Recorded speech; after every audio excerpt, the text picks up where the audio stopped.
제가 어릴 적 살던 집 뒤에 비포장 신장로가 있었습니다. 버스가 한번 지나가면 먼지가 풀풀 나고 마루에 그냥 그게 먼지가 와서 쌓이는 그런 집이었어요. 비가 한번 오면 비포장 도로니까 막 여기저기 웅덩이가 이렇게 파져 있잖아요. 거기에 물이 고여 있으니까 버스라도 한번 지나가면 드문 일이지만 우산을 들고 가고 있다가 어때요? 촥 내려가지고 피하고, 그때는 또 고무신도 가끔 신고 다니고 그래서 학교 갔다 오다가 물웅덩이에 들어가지고 고무신으로 물장구도 치고 그랬었죠.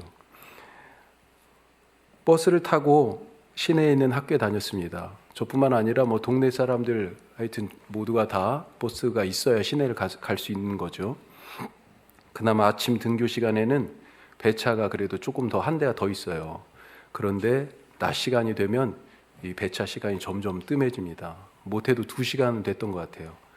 그런데 지금 같은 경우는 뭐 요즘은 앱도 있잖아요. 그래서 언제 버스가 지금 어디 오고 있네? 이게 다 보이는데 그때는 어땠어요?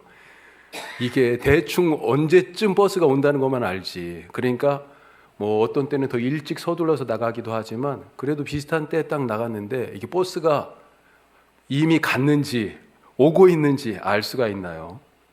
그래도 왔는지 안 왔는지 몰라도 하여튼 무작정 버스를 기다려요. 왜? 아니 시내까지 가려면 반나절은 걸어가야 되니까 다른 방법이 없습니다. 하염없이 더운 여름날 2시간씩 버스를 기다리기도 했죠. 대림절, 그리스도인들에게 이 12월은 기다림의 계절 아닙니까? 대림, 우리 한자말 이 대자는 기다린다, 임은요 임한다 라고 하는 거죠. 오시는 것을 기다린다는 말입니다. 무엇이 오기를 기다립니까? 무엇이 오기를요? 전쟁 속에 있는 사람들은 휴전의 소식을 기다리죠. 얼마 전에 잠깐 휴전의 소식이 들렸어요. 그렇죠. 이스라엘하고 하마스하고 며칠간 잠깐 쉬자, 전쟁을. 여러 나라들이 중재하고 막 지금 압력도 넣고 그런데 서로 들을 생각을 별로 안 하는 것 같아요. 그래도 이제 잠깐 쉬었어요, 며칠간. 그러면서 인질을 몇십 명씩 이렇게 교환을 했는데 이스라엘 가자지구에 지금 붙잡혀 있는 이스라엘 인질들이 200여 명 됐잖아요. 뿐만 아니라 이스라엘 안에 감옥에는 팔레스타인 사람들이 또 그 이상 훨씬 더 많은 사람들이 갇혀 있습니다. 이 사람들 기다리죠. 누가 기다립니까? 가족들이 기다리죠. 살았을까 죽었을까 염려하면서 기다리고 있습니다. 전쟁하고 있으니까 가장 앞에는 누가 서 있습니까? 군인들이 서 있죠. 아들이 군인이고요. 요즘은 여성들도 지금 전쟁터에 나갔어요. 딸이 군인이고 아빠가 군인이고 가족들이 기다립니다. 전쟁이 끝났다라고 하는 소식을 간절히 기다려요. 우리 청년들, 청소년들 어떻습니까? 대학 입학 시험을 봤어요. 논술도 봤습니다. 어떤 소식을 기다립니까? 합격, 취직을 위해서 열심히 준비하고 노력하고 있어요. 무엇을 기다려요? 합격, 간절히 기다리죠. 그 소리를 듣는 것과 듣지 않는 것, 삶의 차이가 너무나 많이 다르기 때문에 누구는 건강검진을 받고 결과를 초조하게 기다립니다. 사진에 뭔가 보여요. 이런 말 한마디 조금 더 검사해 봐야 될 것 같아요. 가슴을 조마조마하면서 그 며칠을 기다리죠.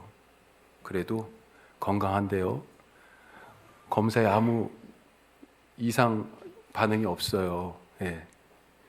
이상이 없다는 그런 말, 건강하다는 그런 말을 기다리기도 합니다. 사실 우리가 많이 기다리고 있다 이렇게 생각했는데 하나님을 보니까 하나님이 진짜 기다리시는 분이잖아요. 안 그렇습니까? 우리가 그냥 우리 길 가겠다고 고집하면서 있는데 하나님은요 참 인내심을 갖고 끝까지 참고 기다리셔요. 우리가 성경에서 유명한 얘기 잘 알지 않습니까? 집 나간 아들, 아버지 유산을 미리 받아서 내 인생인데 내가 살겠다고 이제는 아버지 간섭하지 말라고. 아니 돌아가시지도 않았는데 아버지한테 유산을 자기 몫이라고 그거 놔줄 거 아니에요? 아니 언제 맡겨놓은 게 있어요? 그게 아버지 마음이지 자기 거예요? 하여튼 거의 뺐다시피 받아서 지 살겠다고 나가가지고 다 그냥 허비하고 결국은 친구들도 다 떠나고 나중에는 일할 곳도 옆에 있는 자기와 함께 있었던 그 놀던 사람들 다 없이 홀로 결국은 돼지치기 하다가 아버지 집이 생각나서 돌아오잖아요. 그런데 이 아버지 어땠습니까? 이 아들이 집을 나간 그 순간부터 이 아들을 기다렸잖아요. 대단하세요. 대단해요. 하나님은 죄인이 돌아오기를 기다리고 계십니다. 우리 마음이 주님께로 향하기를 기다리고 계세요. 이런 하나님이 또 기다리는 자의 마음을 그래서 아시는 거죠. 그래서 기다리는 자에게 응답하십니다. 왜요? 약속하셨거든요. 약속하셨어요. 그래서 응답하시는 것입니다. 그 약속을 믿고 기다리는 자에게 응답하셔요. 아브라함에게 두 가지 약속하셨잖아요. 뭘 약속하셨습니까? 자녀에 대한 약속을 하셨고 또 땅에 대한 약속하셨잖아요. 자녀에 대한 약속, 땅에 대한 약속. 이것이 이루어지기까지 우리가 알지만 참 기나긴 기다림이었습니다. 아브라함 언제 자녀를 봤어요? 이삭 100살에 얻었습니다. 개인적인 인생으로는요, 불가능하다고 생각하던 그때 이 아들을 얻게 됐어요. 하나님이요 약속하셨고 끝까지 기다린 아브라함에게 그 약속을 지키셨습니다. 땅에 대한 약속은 어떻습니까? 아브라함 시대에 잠깐 이루어지는 것 같았지만 사실은 언제 이루어졌어요? 400년, 500년이 지나고 나서 아브라함의 후손이 이집트에서 있었을 때, 그런데 종살이하고 있었잖아요. 그들을 구원하여 건져서 바다를 건너게 하시고 광야를 지나서 약속하신 땅, 아브라함에게 동서남북 쳐다봐라. 내가 보는 네가 동서남북 바라보는 이 모든 땅을 내가 너에게 주겠다 약속하셨는데 그 약속을 400~500년이 지나고 나서 그 자손들에게 이루셨어요. 하나님은 약속하셨고 그 약속을 이루시는 분, 그 약속을 기다리고 소망하는 자에게 이루시는 분인 것을 믿으시기 바랍니다. 오늘 말씀도 그렇습니다. 우리를 죄에서 구원하시겠다 이미 약속하셨어요. 성경에. 언제 약속하셨어요? 사람이 처음 범죄하였을 때. 창세기 보세요. 창세기 3장. 창세기 3장 말씀이니까 성경책을 딱 펴가지고 한 장 정도 딱 넘기면 지금 이 말씀이 나오는 거예요. 아담과 하와가 범죄한 직후에 하나님이 구원의 계획을 말씀하십니다. 같이 읽어봐요. 내가 너로 여자와 원수가 되게 하고 내 후손도 여자의 후손과 원수가 되게 하리니 여자의 후손은 내 머리를 상하게 할 것이요 너는 그의 발꿈치를 상하게 할 것이니라. 무슨 말씀입니까 이게? 예? 누구한테 하는 말씀이에요? 지금 내가 너로 그랬잖아요. 이 너가 누구예요? 옛 뱀, 사탄입니다. 사탄의 유혹 때문에 지금 사람들이 범죄했잖아요. 그렇죠? 하나님 분노하셨어요. 그래서 이 사탄에게 지금 심판을 선언하시는 것입니다. 네 머리가 깨질 거다. 누구를 통해서요?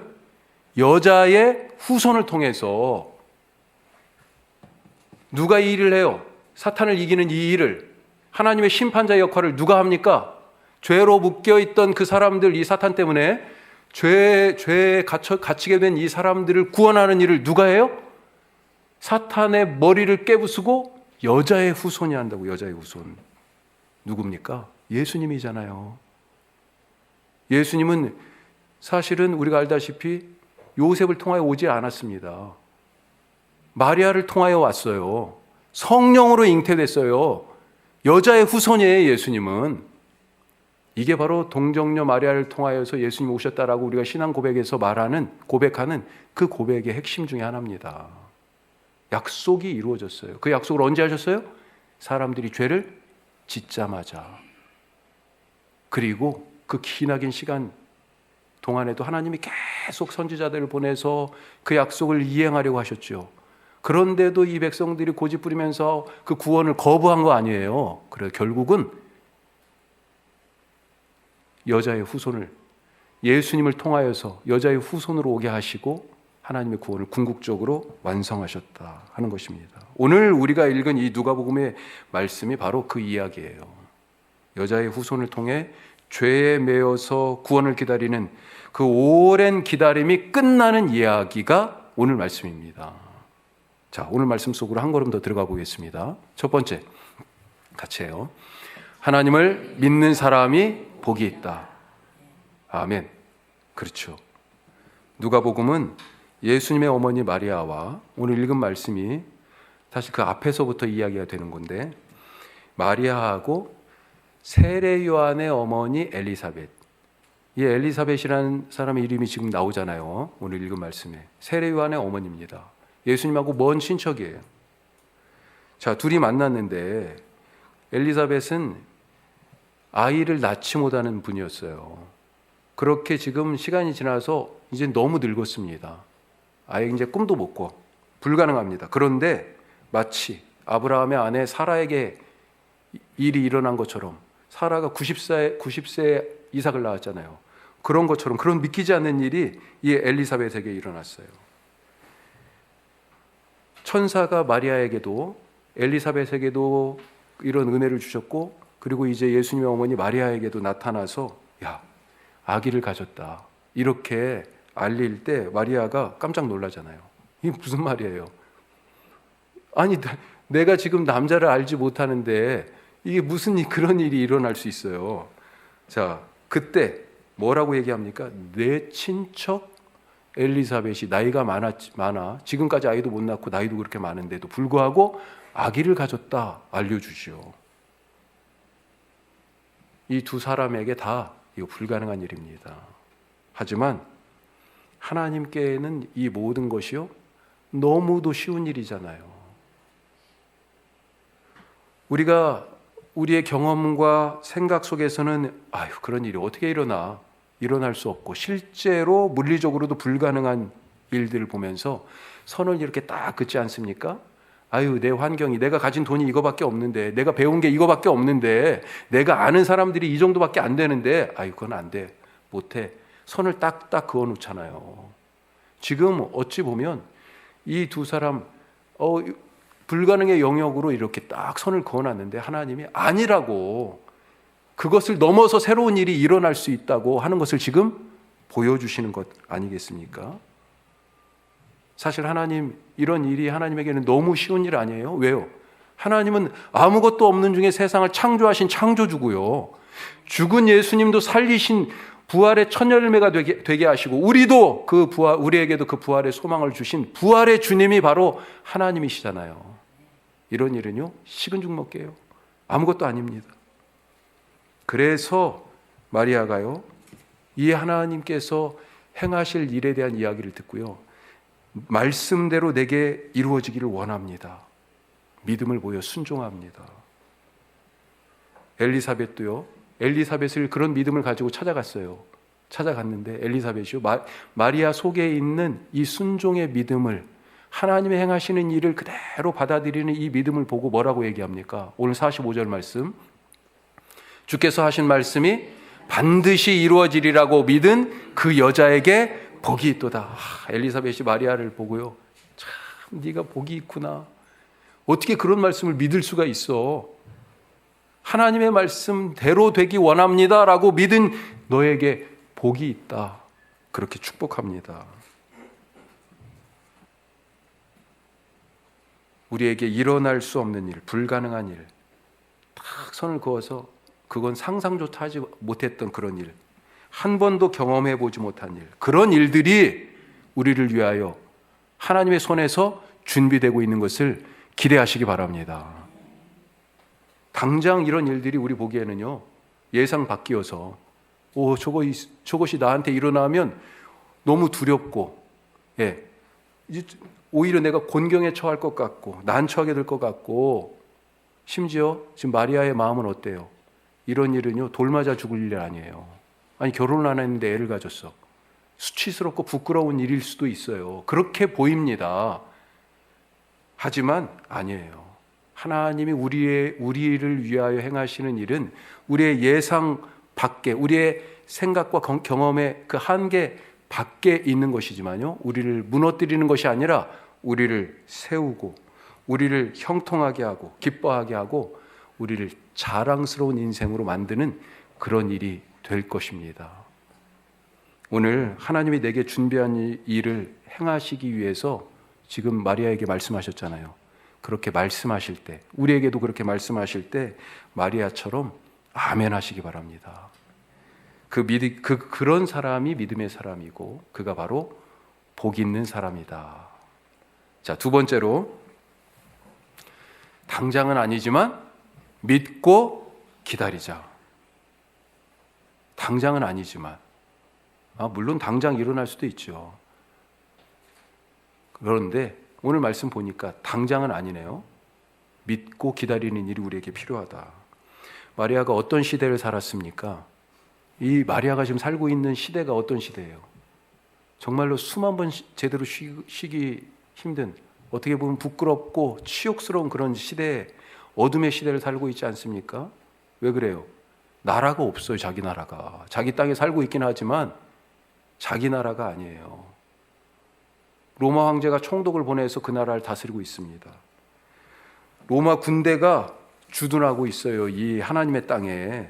그들의 명령을 받아야 하고 그 군대의 감시와 지배 아래 살고 있습니다. 예루살렘 곳곳 거리를 다녀도 로마 군인들이 서 있어요. 심지어요, 성전이 원래 헤롯이 지었다가 그게 무너졌죠. 그리고 나서 포로로 잡혀갔다 다시 돌아와서 그 성전을 기억하고 있지만 그만큼은 안 되지만 하여튼 성전을 다시 세웠습니다. 이것을 헤롯 대왕이 백성들의 민심을 얻으려고 크게 더 중축했어요. 중축. 그러면서 성전 구역을 확장했습니다. 주변에 이렇게 담을 잘 쌓았어요. 그 중에는 뭐 사도행전에 나오는 왕의 행각이나 솔로몬의 행각, 이런 행각들도 있고, 하여튼 이렇게 성전이 있고 그 성전 바깥에 이렇게 큰 성전 구역을 만들었어요. 그런데 이 성전 구역 북서쪽 북쪽 벽 끝에다가요, 성전보다 훨씬 더 높게 더 두꺼운 벽으로 요새를 로마 군인들이 만들었어요. 성전 벽에 딱 붙여가지고 안토니아 요새라고 하는 요새인데, 때로는 거기에 로마 총독이 주둔하기도 하고, 항상 군대가 거기에 상시적으로 있어가지고요, 성전보다 훨씬 높으니까 그 망루에 올라가가지고 탑에 올라가서 성전을 이렇게 감시하는 거예요. 이놈들이 뭐 하나. 하나님의 성전이요, 로마 군인들에 의하여 24시간 관찰되고 감시당하고 있던 그런 시대를 살아가고 있었어요. 유대인들에게는 성전이 자존심 아니에요? 이 유대 사회를 떠받치는 두 가지 기둥이 있다고 늘 말씀드렸잖아요. 뭐예요? 율법, 또 한 가지는요, 성전. 바로 이것이었는데, 아니 성전이 로마인들의 손에 딱 붙잡혀서 늘 감시당하고 있었어요. 이런 부끄러운 치욕의 시대를 마리아가 살고 있었습니다. 예수님이 이런 말씀하셨죠. 누가 오리를 가자고 하면 십리를 가져라. 이 무슨 말일까요? 바로 이 시대를 빗대어서 한 얘기예요. 무슨 말이냐? 로마 군인들이요, 당시 유대인들을 강제로 징집할 권한이 있었습니다. 데려다가요, 짐을 지우는 거예요. 지고 가. 그러면 지고 가야 되는 겁니다. 우리가 일제시대 때 징용당하고 징병당하고 했던 것처럼. 그런데 자기들 나름대로 그래도 규칙을 가졌어요.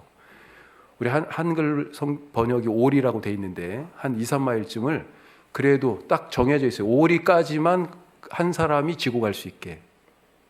그런데 예수님은 뭐라고 그랬어요? 오리를 그렇게 지고 가라고 그러면 십리까지 가주라는 말씀까지 하셨잖아요. 이 시대를 지금 빗대어서 하는 얘기입니다. 마음대로 로마 군인들이요, 유대인들을 그렇게 사용할 수 있었어요. 이렇게 억눌려서 숨쉬기도 힘든 시대를 살면서 마리아뿐만 아니라 이 유대 사람 모두가 구원을, 자유를 얼마나 갈망했겠습니까?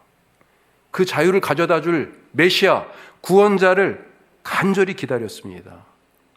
어떤 메시아가 와야 될까요? 누가 와야 이들을 구원할 수 있을까요? 지금 이들이 누구의 힘에, 누구의 손아귀에 붙잡혀 있습니까? 이 사람들은요, 로마 군대만 보인 거예요. 로마 군대만. 이 로마 군대만 물러가면 우리는 좀 숨 좀 쉬고 살겠다, 이런 생각을 하며 로마 군대로부터 자기들을 구원할, 로마 군대보다 더 힘센 구원자, 메시아를 바랐다는 것입니다. 자, 그런데 하나님이 누구를 보내셨어요? 아기를 보냈습니다. 구원자로. 아기를. 이게 무슨 말이에요? 사람들은 당장 구원을 원하는데 이 아기가 지금 뭘 할 수 있어요?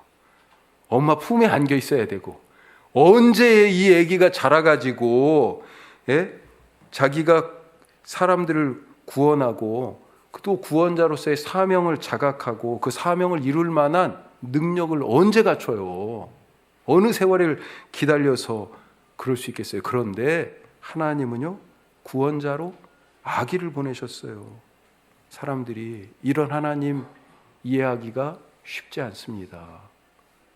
그래서 예수님께서 구원자로 오셨지만 사람들이요, 예수님을 구원자로 인식하지 못한 거예요. 바라보지도 못하고 믿지도 못했습니다. 이것이 하나님의 방법이에요. 하나님의 방법. 사람들은 지금 당장 구원이라는 열매를 먹기를 바라는데 하나님은요, 이제 구원의 씨앗을 이 아기를 통하여 심고 계십니다. 죄가 다스리는, 로마가 아니에요. 죄가 다스리는 죄의 식민지에 하나님 나라의 씨앗을, 생명과 구원의 씨앗을 심으신 거예요. 그래서 오늘 이 고통받는 식민지 유다, 이 죄의 땅에 이 두 여인에게 구원을 위한 생명을 잉태하도록 하신 겁니다.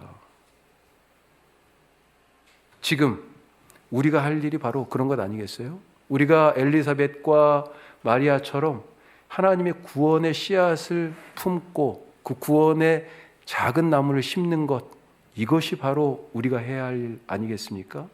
지금 당장 그 열매를 따고 싶죠. 하나님의 방법을 순종하시기 바랍니다. 하나님을 믿고 신뢰함으로 그분의 때에 맞춰 살아가시는 그런 믿음으로 기다리는 분들 되시기를 주님의 이름으로 축복합니다. 마지막으로 한 가지 더, 세 번째, 같이 해요. 내가 아니라 하나님께 집중하자. 자, 마리아가 아기를 가졌다는 얘기를 들었을 때 마리아 마음이 어땠을까요? 겁나게 놀랐겠죠. 이게 무슨 일이야? 내 의지와 상관없이, 아니 내가 알지도 못하는데 나한테 이런 일이 일어나? 내 인생 여기서 끝났다, 망했다. 이거 동네 사람 부끄러워서 어떻게 다녀? 아니 저 사람들이 나를 죽인다, 돌을 던져서 죽인다 해도 내가 할 말이 없어요. 마리아가 자기 의지와 상관없이 아기를 갖게 되었는데, 아까도 말씀드렸지만 이 식민지 땅에서, 이 식민지 시대에 아이를 낳아 키우고 싶었을까? 이런 마음도 없었을까요? 하여튼 이 마리아는요, 천사가 내가 하나님의 거룩하신 아들을 낳을 것이다 라고 하는 그 말씀을 천사가 전했을 때 그 말씀이 내게 이루어지기 원합니다, 이렇게 고백했고요. 그리고 엘리사벳 이야기를 하니까 엘리사벳에게도 달려가서 봤어요. 정말로 엘리사벳이 아기를 가졌거든요. 더 확신이 들었던 거죠. 그러면서 하나님께서 앞으로 행하실 그 일을 바라보게 됩니다. 뭐예요? 하나님 나라의 비전을 갖게 되는 거죠. 그것이 오늘 46절부터 있는 마리아의 찬양에 잘 나타나요. 오늘은 이 말씀 전하지 않고 다음 주에 나누겠습니다. 하여튼 마리아, 내 의지와 상관없이 나에게 온 아기. 자, 이 상황을 지금 나에게 집중하면 이 아기를 가진 것, 이거 받아들일 수 없어요. 하지만 하나님께 집중하니 하나님의 비전이 보이고 이 모든 일을 받아들이게 됩니다. 내게는 계획에 없던 그런 일이지만 하나님의 계획에 있는 일이 내 삶에 펼쳐지는 거예요. 나에게 집중하니까 이 아기가 이 시대에, 지금 이런 치욕스러운 시대에 이 아기를 어떻게 내가 키워야 할 자식으로 보이지만 하나님께 집중하니까요, 아까 그 천사의 말처럼 하나님의 거룩한 아들로, 구원자로 하나님이 키우시는 것을 알게 돼요. 이 아이 때문에 나에게 집중하면 내가 하던 일 이거 더 해야 되는데, 요즘에 젊은 세대들이 아기 낳기를 주저하는 이유 중에 하나가 바로 그거잖아요. 이 아기를 낳으면 내가 하던 일 못하게 되고 마리아에게도 어떤 꿈이 있지 않았을까요? 혹시 이 아이 나에게 집중하면 내가 하던 일 멈춰야 하지만 하나님께 집중하니까요, 이 아기를 통해서 하나님의 새 일이 시작되는 것을 알아요. 얼마나 놀라운 은혜입니까? 마리아처럼 하나님께 집중하시기 바랍니다. 그러면 내 의지와 상관없이 일어나는 일들 속에서 하나님의 영광과 구원에 정말 입이 떡 벌어질 놀라운 일을 보게 될 것입니다. 기도하겠습니다.